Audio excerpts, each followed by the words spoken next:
Hare Krishna. So Krishna made it very clear that avajananti mamudha,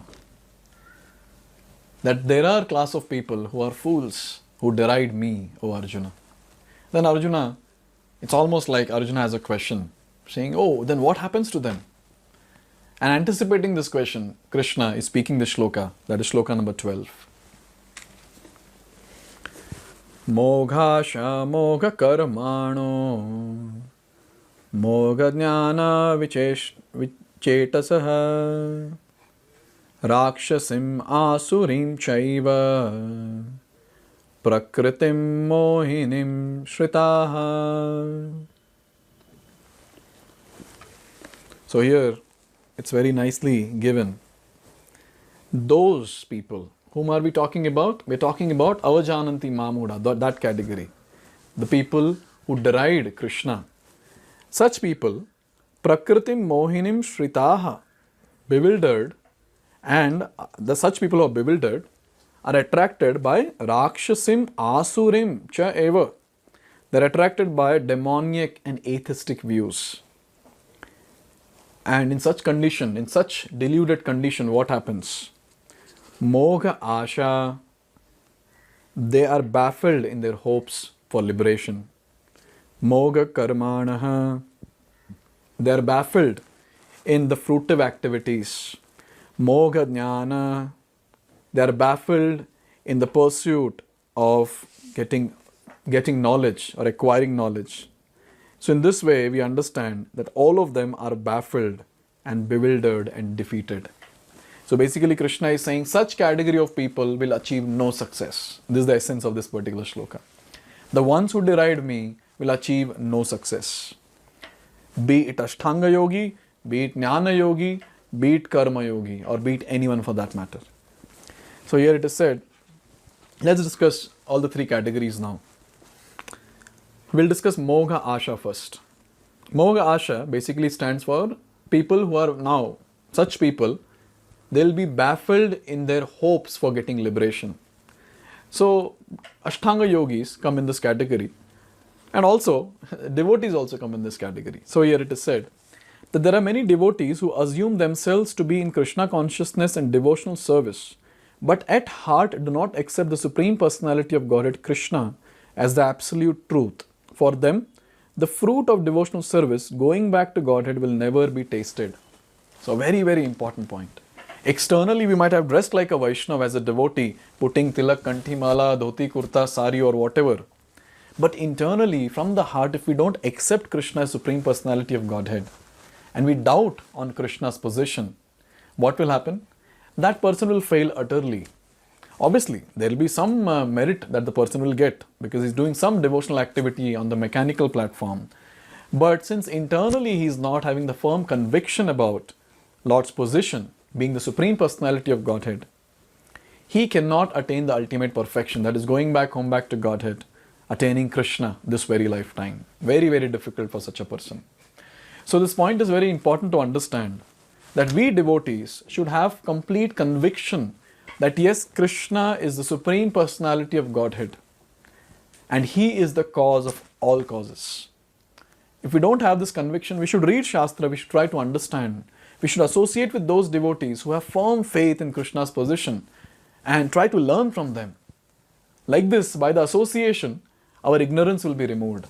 And by our practice of sadhana bhakti, chanting, reading Bhagavad Gita, Bhagavatam, hearing, so all this that we are doing, all this will actually help. And we should offer intense prayers to Krishna. Suppose we don't have intense faith in Krishna, we should offer intense prayers to Krishna, saying, look at me, I am that avajananti mamudha.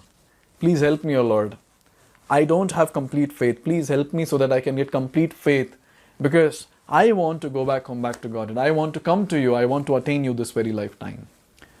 So we have to be very intense in our prayers if our condition is this, which is very, very critical.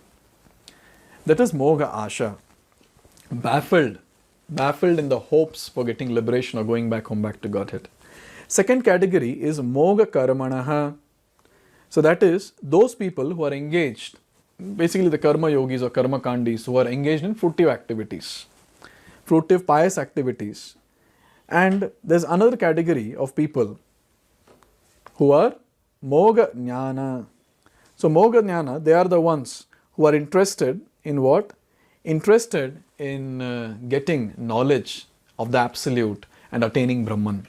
So here it is said that those who are engaged in fruitive pious activities and who are ultimately hoping to be liberated from this material entanglement will never be successful either, because they deride the Supreme Personality of Godhead Krishna. This is the problem. Since they deride the Supreme Personality of Godhead Krishna, all their activities that they're doing, maybe it might be from scriptures, whatever they're doing, but still they'll not get the result of the same. Persons who mock Krishna are to be understood to be demoniac or atheistic. So that's very clear. Who follows Krishna? Who follows Krishna's instruction? Who surrender unto Krishna? Pious people. The ones who are godly. And the ones who reject Krishna or go against Krishna, who are they? They are in the category of Hiranyakashipu, Hiranyaksha, Kans and all that. That is demoniac and atheistic ones. Here it is said about the third category of people, that is Moga Jnana. So there are people, who are very much interested or who keep thinking that as of now, my human body is there under the clutches of this material nature. But as soon as I get liberated, what will happen? I'll become one with the Lord. Basically, they want to attain Brahman. They want to merge in Brahman. Now, such people who are there, even their hopes are baffled very, very nicely. So it is said, this attempt to become one with Krishna will be baffled because of delusion. For such persons, cultivation of knowledge in Vedic literature like Vedanta Sutra and Upanishads is always baffled. So one thing we have to understand is, it's a great offense to consider Krishna to be an ordinary mortal being. Why? Because that is not the fact. Krishna is having Satchidananda Vigraha Swarupa. Then how can we pull him down to this material world on the platform of matter and say that he has got a mortal body? So that's an offense. And why people do this? Why people pull Krishna's position down? Here is the answer. People jeer at Krishna because they are envious of Supreme Personality of Godhead. Their destiny is certainly to take birth after birth in species of atheistic and demoniac life. Perpetually their real knowledge will remain under delusion, and gradually they will regress to the darkest region of creation. Very, very heavy statement. Because they are envious of Krishna, so they are not able to accept Krishna's position. Because they are envious of Krishna, all the problem is coming. And since they are envious of Krishna, what will happen? All the time they will keep going away from Krishna. And what do we mean by going away from Krishna? Going away from Krishna means going to the darkest region of hellish planets. So in this way, Krishna has made it very clear that those people who deride me, they are going to get destroyed. They will be unsuccessful in all their attempts, be it getting liberation, be it some fruitive activities, or be it cultivation of knowledge to attain Brahman. They will be baffled in all their attempts. Now Arjuna might have a question, okay, this is pretty heavy. What about those people who have faith in you, who don't deride you? What about them? So anticipating this question, Krishna is going to speak the next shloka. So let's see that in the next video. Hare Krishna. Hare Krishna, Hare Krishna.